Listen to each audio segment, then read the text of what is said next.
según el reporte del panel intergubernamental de cambio climático más reciente sobre el océano y la criosfera, que es un reporte que podría perfectamente generarnos pesadillas, y yo creo que debería generarnos pesadillas por la cantidad de datos que nos dicen que estamos mal, que el océano, que es ese sostén de la vida, está mal. Pero también debería generarnos esperanza en el sentido de que si queremos hacer los cambios tenemos que iniciar ya, y que el océano nos da una oportunidad increíble, con incontables maneras de crear cambios y generar esas soluciones de la mano con las comunidades.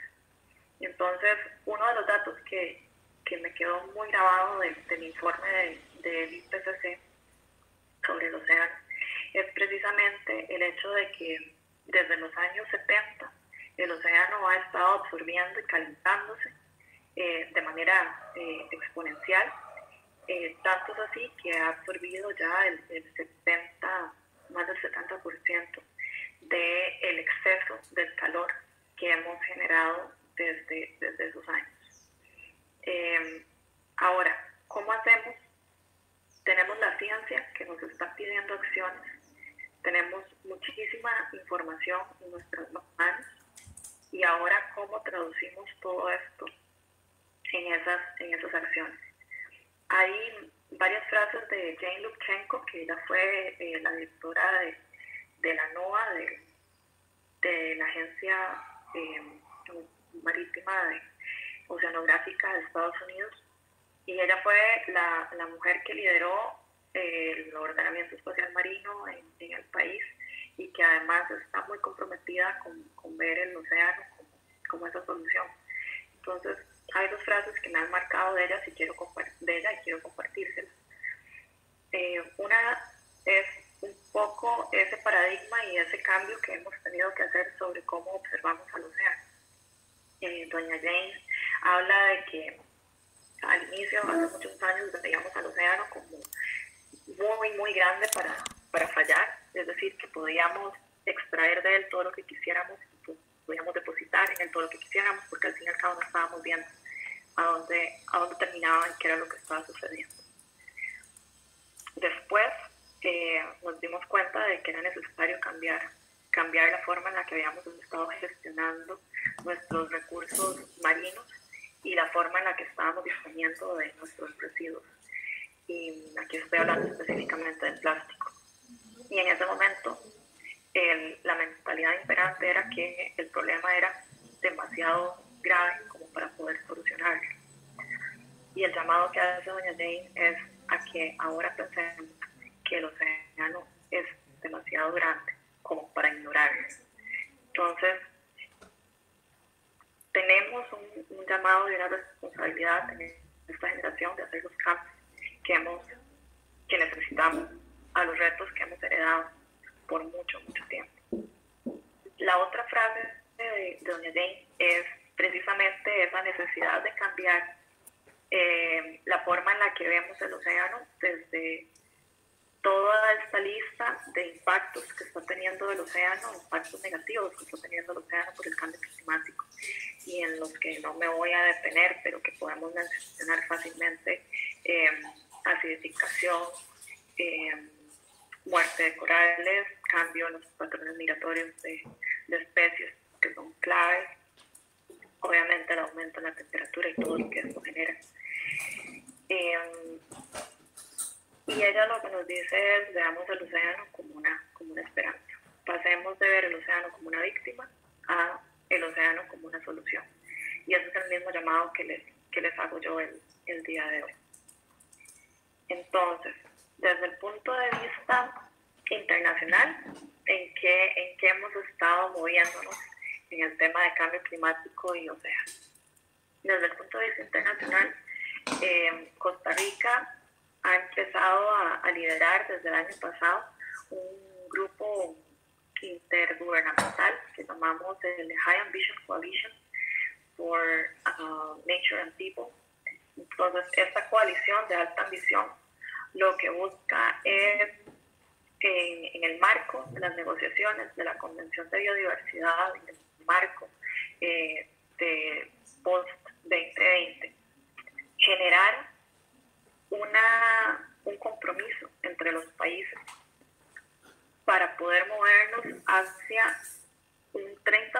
30% de protección de nuestra tierra y un 30% de protección de nuestros océanos. En este momento, Costa Rica lo lidera con Francia y ya tenemos más de 30 países que están unidos a la coalición. Y esperamos que en cuanto podamos reanudar muchas de las discusiones específicas sobre la convención en la conferencia de las partes sobre biodiversidad, podamos hablar también de cambio climático, podamos hablar de la importancia de proteger ese 30% del océano, precisamente para encontrar esas soluciones y mitigar y adaptarnos al cambio climático. Aquí también nos toca romper un paradigma muy grande que hemos tenido en las últimas décadas, y es el de compartimentar cada uno de los temas. Hemos venido hablando de cambio climático por una parte, hemos venido hablando de biodiversidad por la otra, y este es el momento en el que tenemos que hacer el enlace de ambos. No es posible mitigar y adaptarnos al cambio climático si no hablamos de la protección y la conservación de la biodiversidad. Si no le damos al océano, en este caso, y a la tierra misma, la oportunidad de reconstruirse, de sanarse a sí mismo. Y yo creo que en eso la humanidad lo que tiene, perdón, pero tengo un camión frente a la casa. La humanidad lo que tiene es esta responsabilidad de buscar cómo podemos mantener los ecosistemas claves realmente protegidos ante la amenaza del cambio climático y la pérdida de biodiversidad que estamos viviendo. El señor ministro, don Carlos Manuel Rodríguez, siempre nos dice en tono, digamos, realista, que el planeta Tierra y la naturaleza van a saber adaptarse, van a saber cambiar, van a saber sobrevivir. Aquí la gran pregunta es si nosotros, como humanidad, vamos a poder hacer lo mismo. Y para poder responder eso, solamente lo podemos hacer desde el trabajo con la misma naturaleza, desde soluciones basadas en naturaleza. Y aquí de nuevo, perdón que sea tan insistente, el océano tiene un rol único que nos corresponde a nosotros y a ustedes. Creo que muchos de ustedes son estudiantes, biólogos y científicos, de cómo poner toda esa pasión de la investigación en políticas públicas. Aquí entonces tenemos esta coalición de alta ambición que vamos a llevar hacia la COP de biodiversidad, que todavía no sabemos cuándo ni cómo se va a reprogramar. Se había hablado de finales de este año, pero consideramos que es probable que se atrase un año completo más, hasta el 2021. Y de nuevo, es la oportunidad también de ir construyendo todos esos lazos entre el cambio climático y las otras convenciones, la de alta mar, la de biodiversidad. Luego también quiero devolverme un poquito en el tiempo, en octubre del año pasado, cuando Costa Rica fue el anfitrión de la Pre-COP de cambio climático, la número 25. Como ustedes saben, la conferencia, digamos, la conferencia previa de las partes, la Pre-COP, normalmente es una reunión cerrada en donde están los negociadores preparando los temas que ya se habían acordado de previo para la conferencia de las partes que se da unos meses después. Nosotros esta vez decidimos ofrecer al país como anfitrión y hablar de la Pre-COP como algo también diferente y único, y en donde vimos 3 ejes de acciones o de temas: las ciudades sostenibles, las soluciones basadas en naturaleza y el océano como solución. Y logramos tener una semana completa de discusión con científicos, técnicos, con políticos, con comunidades, especialmente pesqueras, con el sector privado, de cuáles eran esas acciones en el marco de la crisis del cambio climático que cada uno de nosotros podía emprender desde su conocimiento y su experiencia. Entonces terminamos esa conferencia de las partes en octubre memoria de acciones que consideramos importantes desde el punto de vista internacional para promover en el tema de cambio climático. Y esto nos llevó a que en diciembre del año pasado, en Madrid, cuando se dio la conferencia de las partes de cambio climático, la conferencia número 25, lográramos por primera vez, gracias al empuje de Fiji, Indonesia, Costa Rica y un grupo de países que ahora nos conocemos como los amigos de los océanos y el clima, logramos empujar que por primera vez una resolución resultado de la conferencia de las partes de cambio climático estableciera acciones concretas para reconocer el vínculo del océano con el cambio climático. Y pese a que muchas de las negociaciones importantes que se tenían en agenda no pudieron llegar a buen término, sí logramos por primera vez establecer ese vínculo y crear ese lenguaje dentro de una resolución final de la conferencia de las partes de cambio climático. Y de aquí el compromiso más grande era el de llevar un diálogo científico, técnico, para estudiar entre todos los países en el comité científico cuáles acciones concretas podemos desarrollar para poder visibilizar ese vínculo entre océano y cambio climático y tener una lista de acciones, ya sea, por ejemplo, crear un punto de agenda específico dentro de la convención, dentro de la conferencia de las partes, que pueda hacer que los países trabajen específicamente el tema de cambio climático de océano, o que logremos entrelazar las diferentes acciones que ya se han venido dando y crear un plan de trabajo entre los distintos países. Como fecha límite teníamos finales de marzo para hacer llegar al comité científico cuáles eran nuestras ideas como país, y yo puedo compartirles después por medio del Parque Marino cuál fue el documento que Costa Rica remitió al comité científico y en la Secretaría de la Conferencia de Cambio Climático, en donde hablamos precisamente de soluciones basadas en naturaleza, y ahora les voy a contar qué es lo que estamos haciendo en el país y cómo consideramos que tenemos que enlazar. Pero aquí lo que buscamos es, de nuevo, traducir toda esa información científica que tenemos en acciones, trabajar de manera colaborativa entre todos los países que estamos comprometidos con realmente generar un cambio en materia de emisiones y en cómo adaptarnos y tener comunidades resilientes que puedan hacer frente al cambio climático. Y un punto sumamente importante es el de trabajar también con el sector privado. Muchas veces se nos olvida cómo vamos a financiar, y tenemos un montón de ideas, pero no sabemos cómo financiar todas estas ideas en concreto. Y aquí me parece que la clave es el poder entender que las soluciones basadas en naturaleza son las que nos van a salvar a nosotros como humanidad, y que es ahí a donde deberíamos poder invertir a nivel internacional, poner capital y crear también una nueva forma de producción y de desarrollo basado precisamente en esas soluciones que nos da la naturaleza. Como último punto a nivel internacional, yo no puedo omitir otro de los temas que me apasiona, y es el que les mencionaba del Tratado de Alta Mar.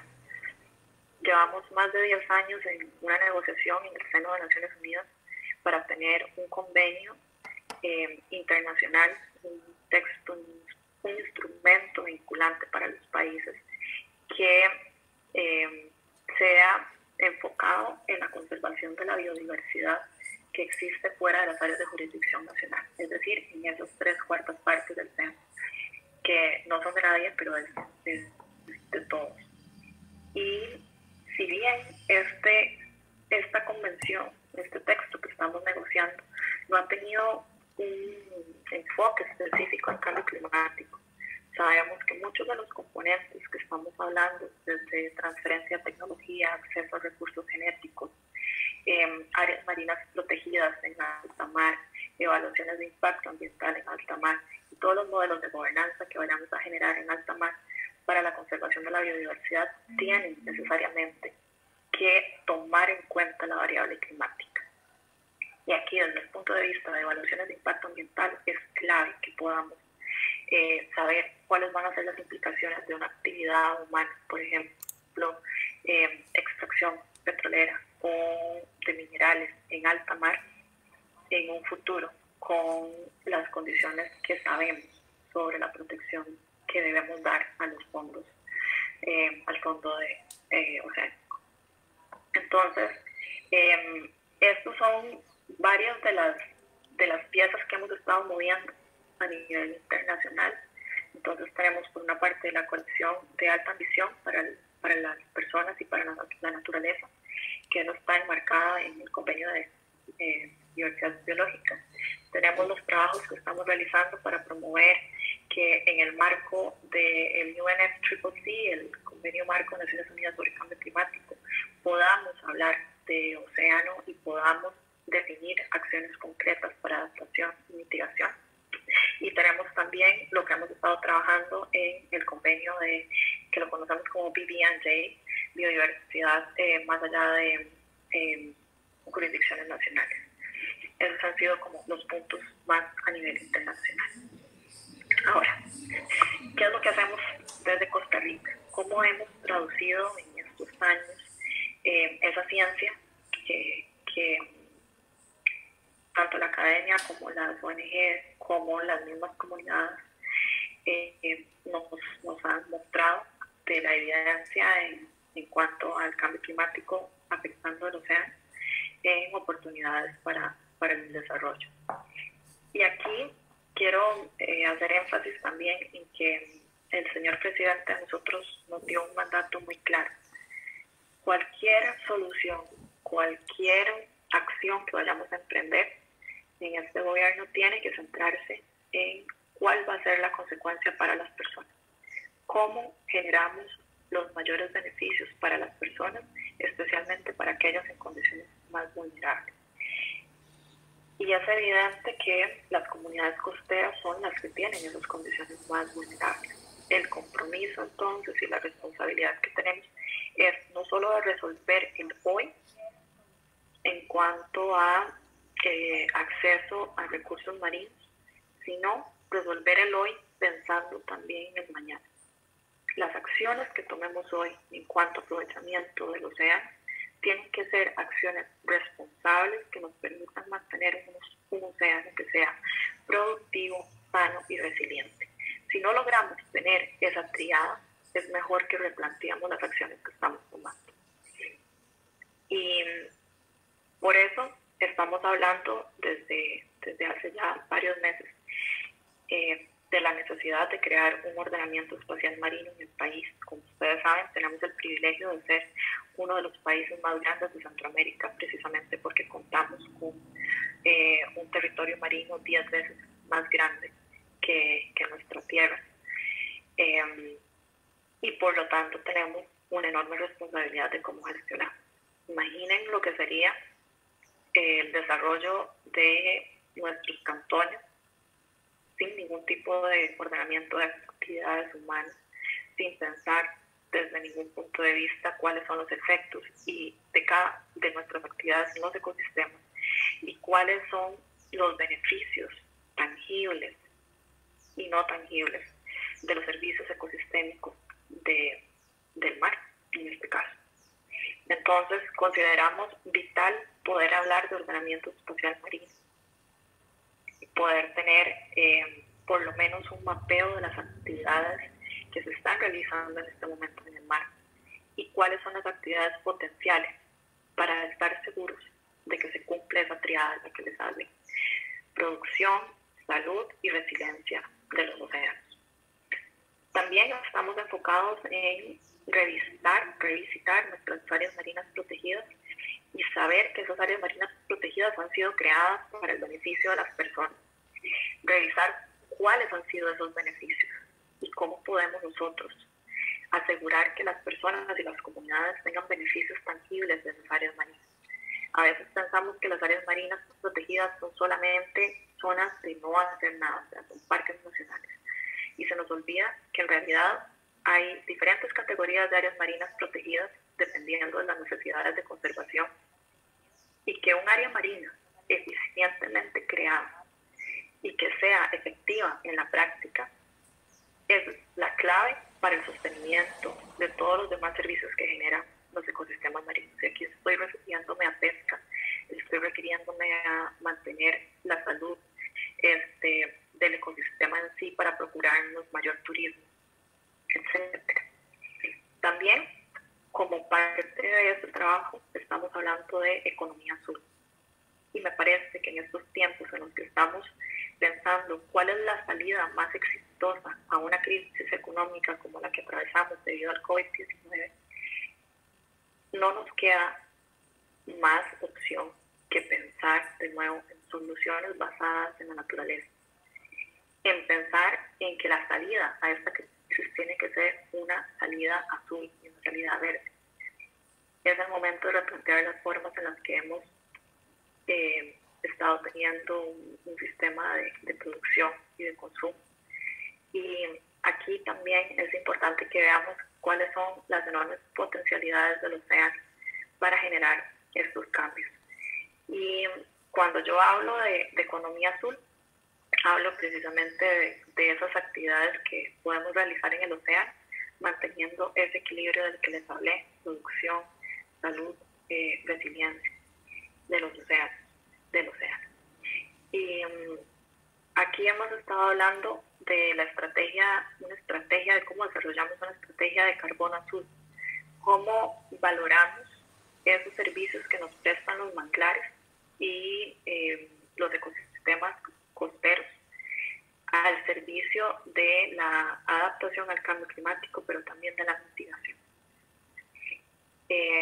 Podemos encontrar cuál es el valor de esos manglares para captar y fijar el carbono, y cómo podemos entonces crear a nivel internacional una forma de reconocimiento precisamente por el carbono que estamos fijando en esos manglares.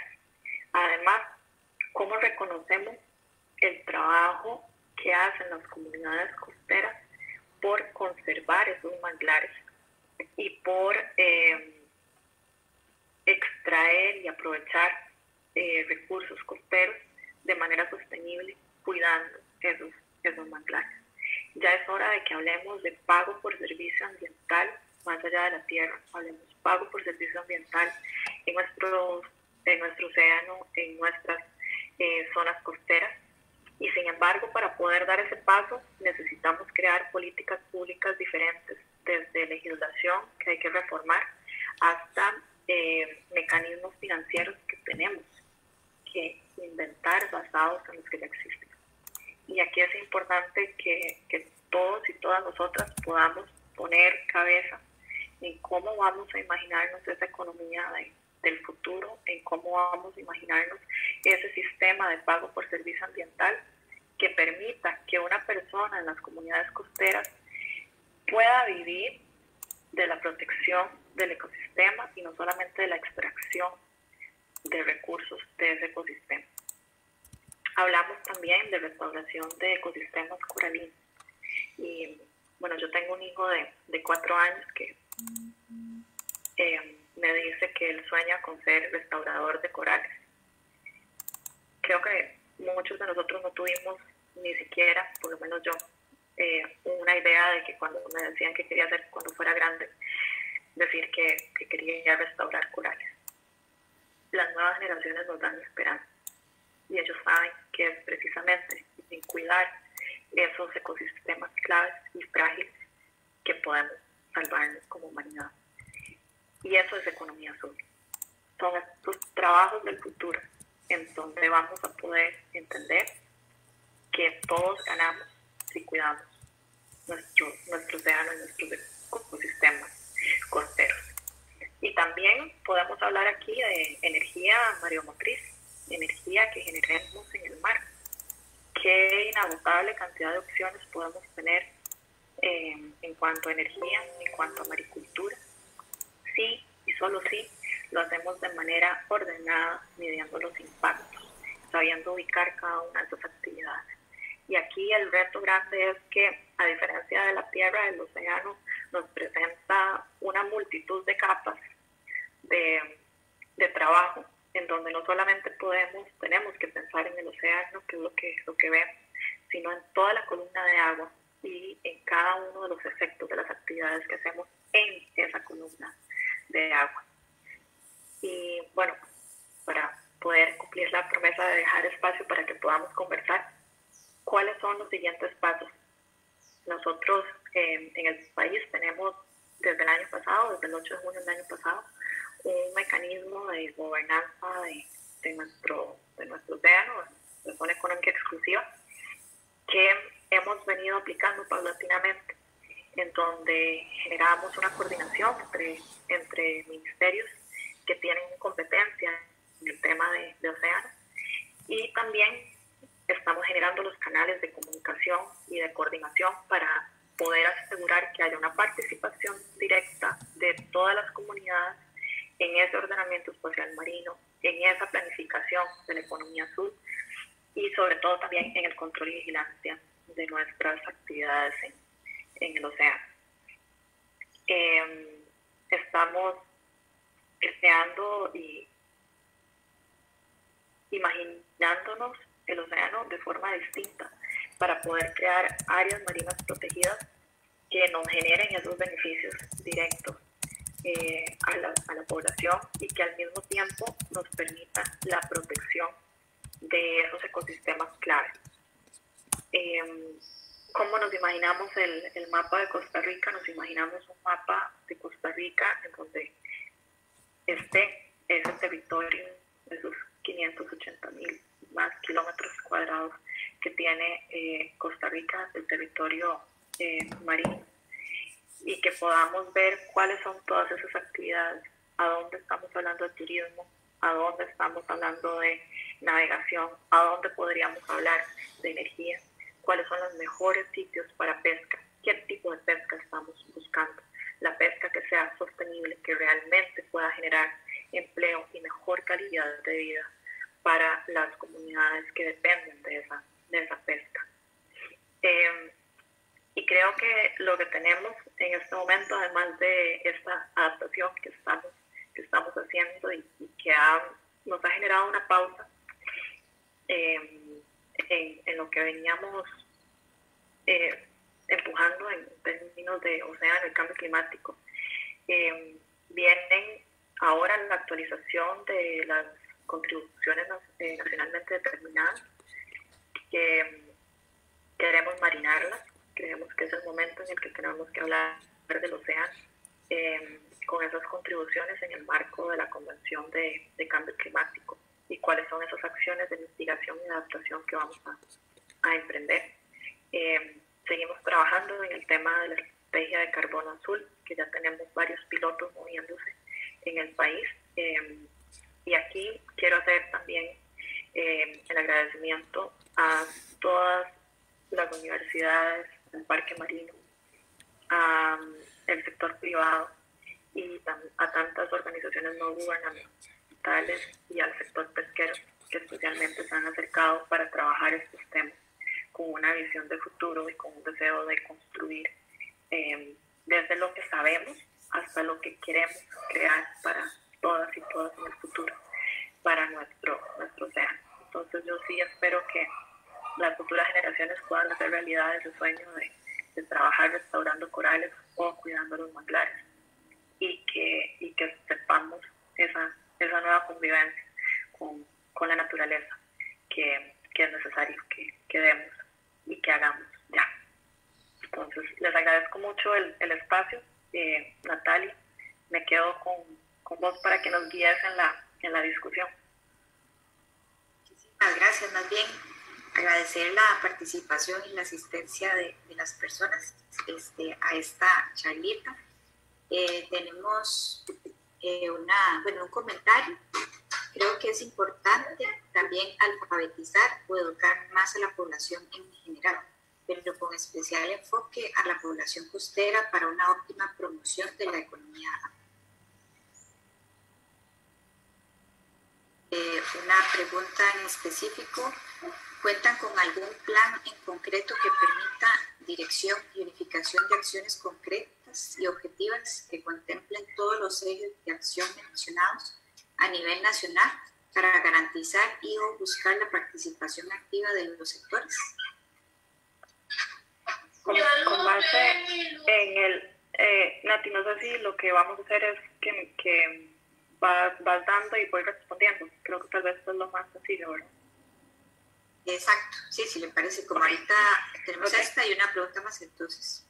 Ok, entonces, de acuerdo con el comentario, tenemos que sensibilizar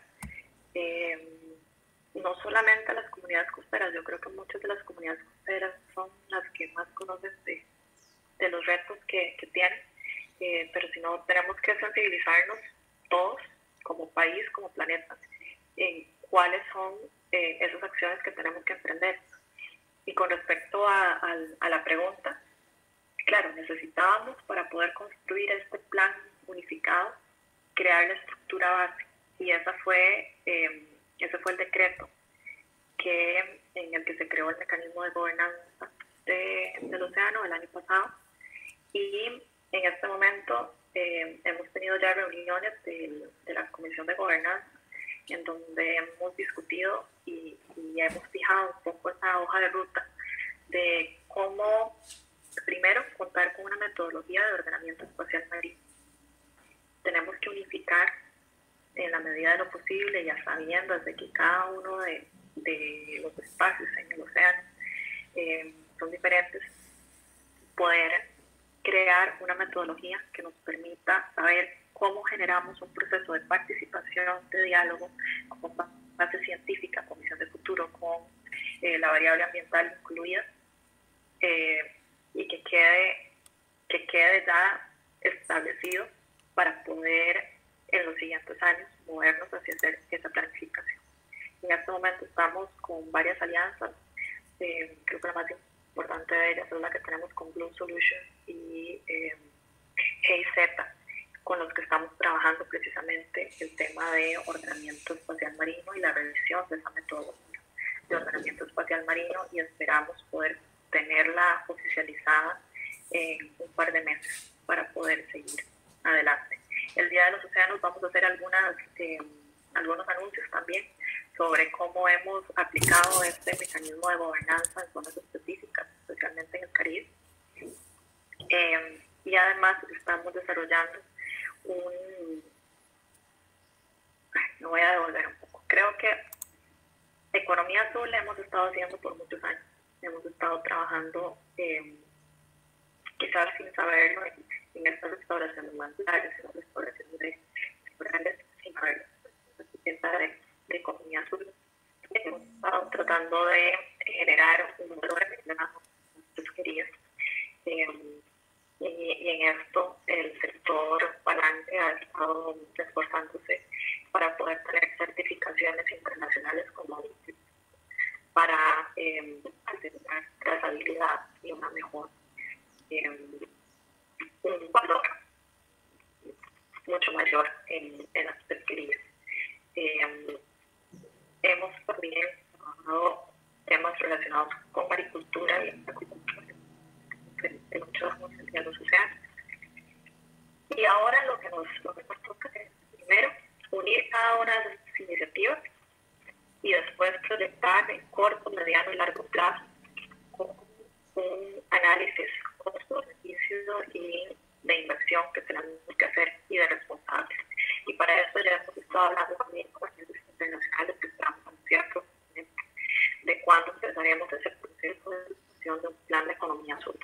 Ahora más que nunca necesitamos realizar todas esas iniciativas que han estado por ahí, como el Parque Marino liderado y maricultura, en un plan país que hable de la salida azul. No solamente a la crisis del coronavirus, yo creo que esto va a pasar. Las lecciones aprendidas son las que tenemos que aplicar en el futuro, y la gran crisis que como humanidad estamos enfrentando es el cambio climático. Entonces, sí, tenemos acciones concretas que hemos avanzado en el último año, y yo creo que muchas veces podemos anunciarlas el 8 de junio, pero definitivamente no se trata de quedarnos ni en los estudios científicos ni en el texto de una política pública donde queremos actuar. Nuestra misión aquí es ponerlos en práctica y vamos a hacerlo de la forma participativa que se requiere para poder construir todas y todos y sentir que es un trabajo en equipo del país. Gracias, Natalia. Tenemos 3 preguntitas más, creo, y también nos están pidiendo la palabra. Entonces voy con la otra pregunta. ¿Qué criterios se podrían considerar para construir un plan de ordenamiento territorial costero, principalmente planteado desde una nueva modalidad, el plan regulador en cantones costeros del país? Cuando yo hablo de ordenamiento espacial marino estoy refiriéndome a la zona económica exclusiva.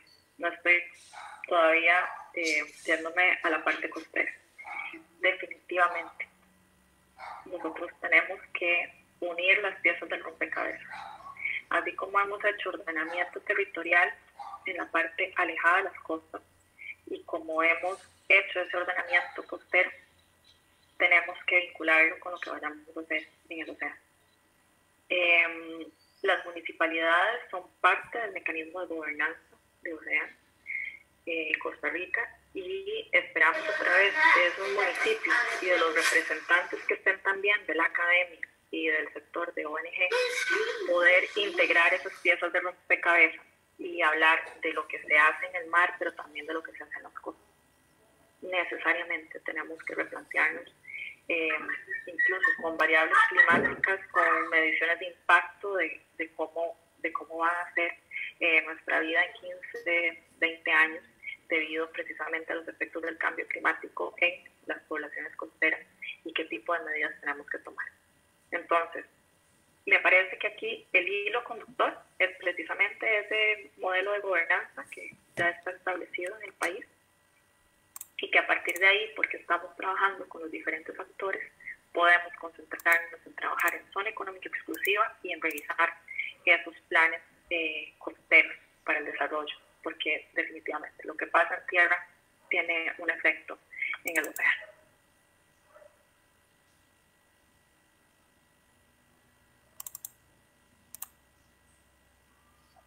La siguiente consulta es cómo generar un balance entre el crecimiento económico en zonas costeras y mantener la resiliencia en estos ecosistemas. Sin duda necesitamos reactivar la parte económica, pero también esto puede traer consecuencias poco deseables.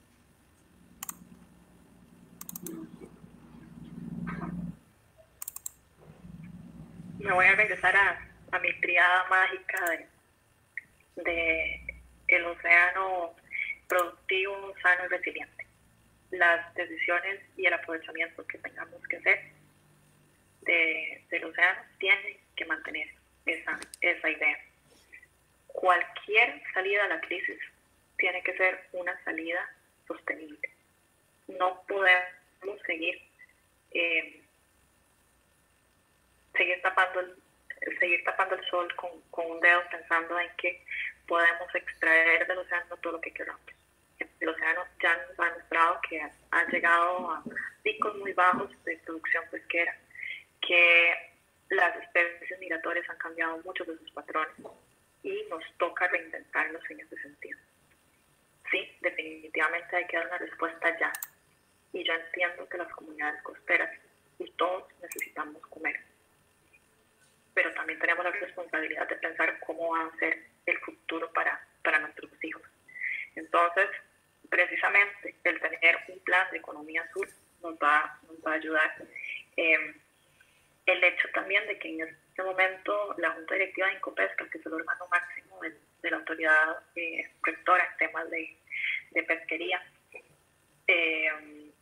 tenga como representantes a varios ministros y ministras del Poder Ejecutivo, en donde podemos hablar de, por ejemplo, comercio exterior, hablamos de ciencia y tecnología, el MINAES también está con una silla dentro de la junta directiva, nos está obligando a repensar esas formas de aprovechamiento para hacerlo de manera sostenible, para poder dar una respuesta hoy que se necesita. Sabemos la urgencia que hay, pero también saber que esa respuesta tiene que ser una respuesta que nos permita mantener esos océanos sanos para el futuro. Es una responsabilidad que tenemos.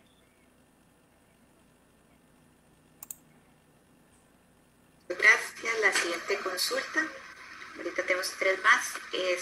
Al inicio comentó sobre la importancia de elaborar políticas públicas. Considerando esto, Costa Rica tiene política pública en el tema marino costero. La Estrategia Nacional para la Gestión Integral de los Recursos Marinos Costeros de Costa Rica y la Política Nacional del Mar 2013-2028.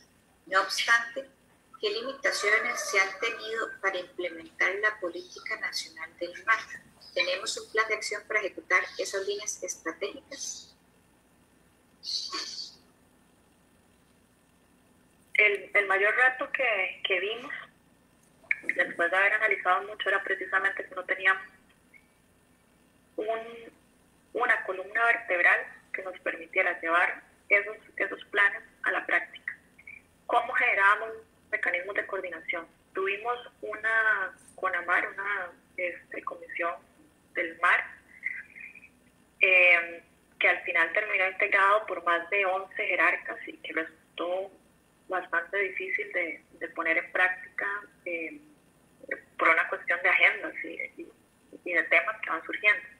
Entonces, por eso fue que decidimos con este mecanismo de gobernanza simplificar esa estructura y dejar como mínimo a los 5 ministerios que tienen una rectoría más fuerte en tema de océanos, y aquí estamos hablando del Ministerio de Agricultura por Incopesca y el tema de pesca, el Ministerio de Transporte por toda la parte del transporte marítimo, el Ministerio de Seguridad por el tema de control y protección, el Ministerio de Turismo, porque sabemos que el turismo es una de esas opciones de economía azul que debemos y que ya hemos estado aplicando, y sabemos que muchas comunidades que antes se dedicaban a la pesca han encontrado una fuente de sustento precisamente en el turismo, y el Ministerio de Ambiente. Entonces, es a partir de ahí que, revisando las políticas existentes y teniendo esa columna vertebral, nosotros podemos poner en práctica. Y cuando dijimos de todos estos lineamientos y acciones que hemos estado hablando en las estrategias y en las políticas existentes, en qué queremos concentrarnos, dijimos, es ordenamiento espacial marino, economía azul y control y protección. Entonces, a partir de ahí es que nos hemos estado reuniendo, generando los insumos, y esperamos poder anunciar pronto cuáles son esos resultados de la aplicación de estas políticas que ya existían en la práctica. Gracias. La siguiente consulta, nos quedan 2 más.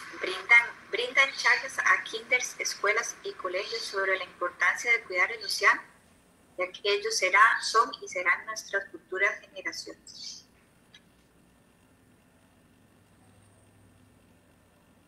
Sí, de la mano con el Parque Marino hemos trabajado mucho el tema de trabajar con las futuras generaciones, con los niños y los jóvenes. El Parque Marino tiene programas lindísimos de acercamiento a las comunidades. Con el Ministerio de Educación también hemos creado alianzas para poder incluir dentro de la currícula de escuelas temas específicos sobre contaminación, gestión de recursos y demás. Coincido plenamente, es ahí a donde está la esperanza y el futuro. Y no sé si a ustedes les ha pasado de tener niños cerca en estos momentos que en realidad tienen mucha más sensibilidad que las que por lo menos yo tenía a esa edad. Entonces, seguimos trabajando. Hay muchas organizaciones no gubernamentales que se han acercado al gobierno también con iniciativas maravillosas para poder trabajar en escuelas con niños. Entonces, creo que el parque marino en eso es maravilloso y no recuerdo una sola actividad en el parque marino en donde no tuviéramos la presencia de niños de escuela enseñándonos ellos a nosotros cómo teníamos que hacer un mejor futuro. Muchas gracias. Y ya para terminar, ¿qué estrategia aplicará el SINAC para poder llevar a cabo planes de cambio climático en áreas silvestres protegidas, si carece de personal que lleve a cabo las hojas de ruta ya establecidas? En el caso de las Baulas, es un parque marino y con un plan de adaptación al cambio climático, pero anualmente se dificulta su implementación por otras prioridades. Sí, el SINAC. Perdón, Natalia, ¿ibas a decir algo más? No, ok. Uno de los retos que hemos tomado en esta administración tiene que ver precisamente con ese replanteamiento del sistema de áreas de conservación. La viceministra Pamela Castillo, junto con Gretel Vega, han sido las personas que han liderado el cambio en la planificación dentro del sistema de áreas de conservación. Una de las cosas que hacemos nosotros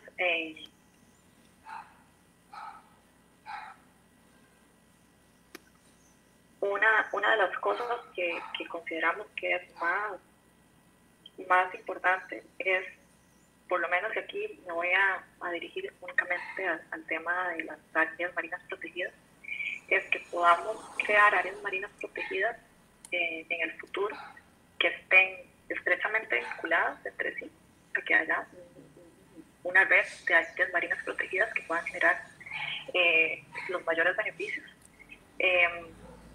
pero también que sean sostenibles en el tiempo. Y para poder hablar de sostenibilidad tenemos que crear áreas marinas que tengan un plan financiero.